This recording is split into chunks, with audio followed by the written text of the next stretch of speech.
এবার আরেকটা চলে এগ্রিমেন্ট হোক।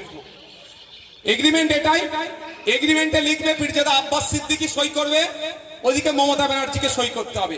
আমাদের দলের প্রাণ পুরুষ প্রতিষ্ঠাতা আমাদের ভাইজান সই করবে একদিকে, একদিকে করবে তৃণমূল কংগ্রেসের সুপ্রিমো, এটাই লিখা থাকবে।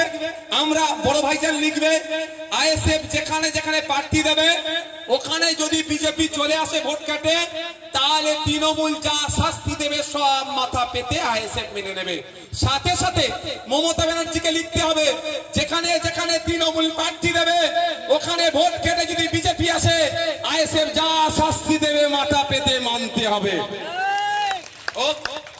হোক চ্যালেঞ্জ, অসুবিধা আছে নাকি? আমরা জীবন দিয়ে বিজেপিকে আটকাবো তো?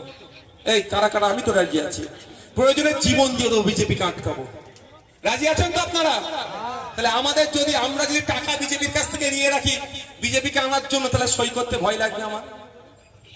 আর মমতা ব্যানার্জি তার ভাইপোকে কি হলো স্যার? আচ্ছা আচ্ছা, মমতা ব্যানার্জি তার ভাইপোকে তার দলের লোককে ওই চালচোর জানেন তো নাকি, হ্যাঁ জেল খেটে এসছে এবার, তাদেরকে বাঁচানোর জন্য যদি না সই করে, আপনার মনে হয় মমতা ব্যানার্জি সই করবে?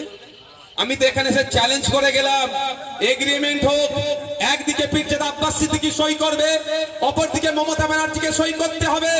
আইএসএফ এর ভোট কাটাকাটিতে যদি বিজেপি আসে যা শাস্তি তৃণমূল দেবে মাথা পেতে নেব।